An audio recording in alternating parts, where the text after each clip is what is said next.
Hello everybody, in today's video we've got an unboxing from hknowstore, and I'm not exactly sure what this is because I've got some stuff ordered, but I'm sure you do because the title will say it.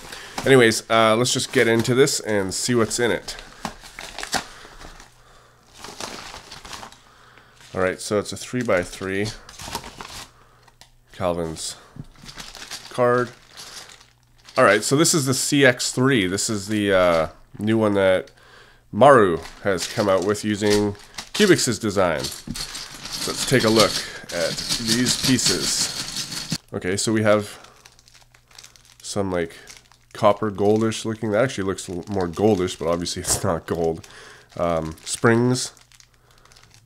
Interesting core. Let's take a look at that core real quick. It's got these holes, but only through the one side. Not through here. I wonder why that is. And these are the stickers. You know, these are actually really nice shades. I really like that. But I probably will be putting the sticker shades I like on the cube because that's what I like. And here we've got another set of springs. These are silver ones, so I'll see the difference of those while I'm assembling it. Alright, so let's go on to the pieces. Again, this is very, very familiar. This is what we've been seeing on a lot of cubes. This is like the Diane kind of put them together type of thing where you put together a corner like that. Another piece here. Let's just do a quick close-up on this. That looks very, very thin, but it feels very strong. So I don't think there should be a problem. I haven't really heard of any problems with that yet, so I don't think that's going to be a problem at all. Alright, so there's a corner. In all honesty, I did have some troubles getting that together. But yeah, it's got these really weird holes in there. Interesting design. I mean, it's very similar to, you know, stuff we've seen before, and I know that Cubics actually designed this before the Fangxi and this new type of, you know, mechanism came out, but either way, very interesting. And here are two edge pieces, and these just fit together. If I can get them together.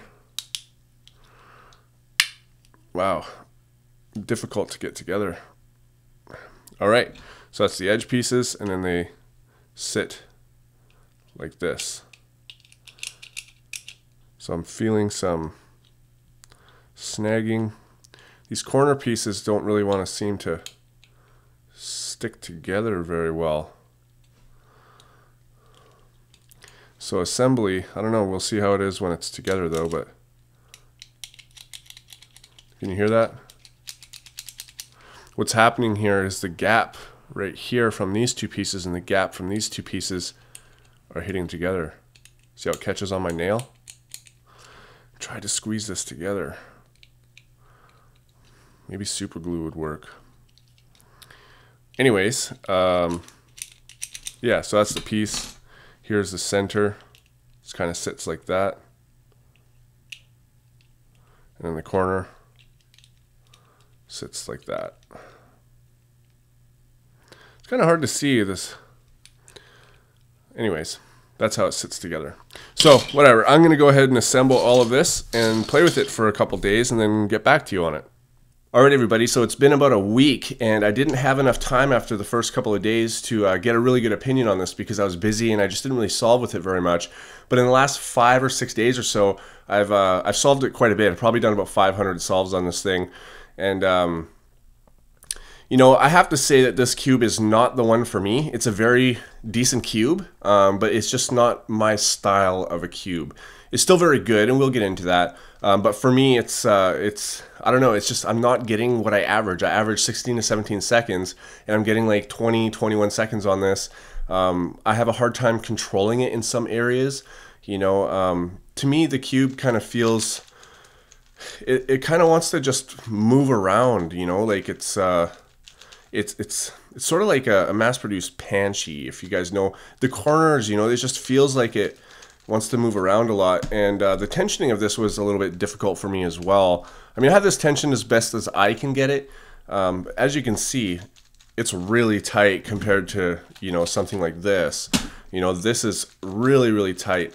And I find that if I loosen the tensions a bit, that whole, like, the feeling of it just being squishy and stuff, it kind of, gets way worse and uncontrollable at that point. If I tighten it even a half turn more than what it is right now, then it's really hard to turn. It's definitely not speed cubable.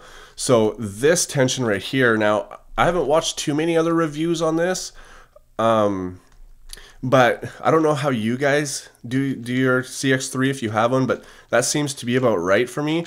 I mean, it still moves really, really well, at this, right? As you can see, it moves well. And corner cutting is, pretty good. But it's just, I don't know, it's just the whole wobbliness of this cube. It just wants to move around on you and come out sort of like misalign itself and stuff like that, which isn't really a problem because of the corner cutting, but it also makes me solve, and it makes me like fumble when I solve the puzzle, if that makes any sense. But the good things about this cube are like the corner cutting is, really good, even on this tension. Of course, with this tension I have it really tight. This is, probably further than I need to corner cut while I speed solve, and this is no problem. If I go any further than that, really, you can do it, but on this tension it won't cut 45, but go over, this much and it cuts no problem. Reverse corner cutting is good on small amounts. On this tension, again, on a bigger amount, it's very hard to do that. But again, that's way more than I need. So the corner cutting on this is very good for my turning style. I'll give it that. Now the turning on this is very loud and very clicky. I'm sure anybody who's seen any reviews of that will have seen that already. It's got this clicky feel to it, and my guess is because, remember when I was assembling it, the corner pieces won't stick together on the, the bottom that sticks way in there, and they catch on that edge and then flick, flick, flick, flick. That's what I think is going on. Now, I may be wrong. I can't see inside the cube while I'm doing it, but that's the only thing I can see, or maybe it's just a mechanism design that makes that sound. I'm kind of on the fence if I like that sound or not. I do find noisy cubes distracting, though. I will say that. That's why I don't really use them. I think that's part of the reason that this cube isn't for me, but it's still, pretty decent for what it is. In my honest opinion, I don't think that it's better than a Diane, well, some Diane cube, sure, but it's not like up to standards with a Diane Zanshi or the Moyu Weilong or the Fangxi. It's just not for me. Now, some people may disagree with that, and that's fine. Like I said, this review is how I see it for my style, and it's just not my style of a cube.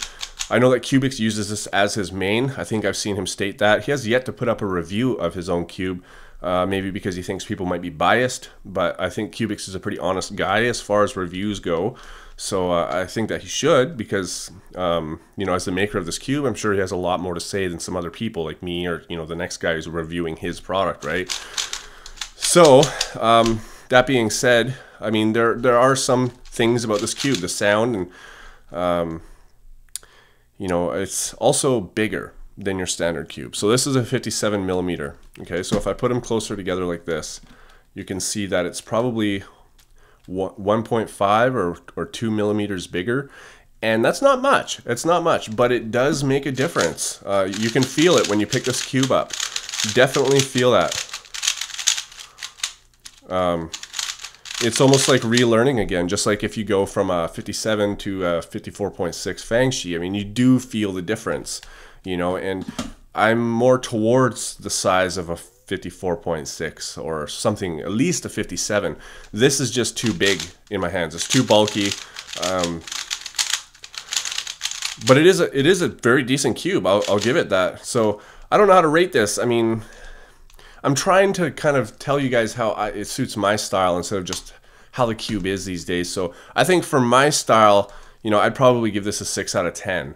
But for somebody else's style who likes the bigger cube, maybe is more, advanced with their, cubing than me and gone further and has a little bit more control, that whole squishy feeling of the cube where pieces just kind of want to wobble around and misalign themselves while you're doing it.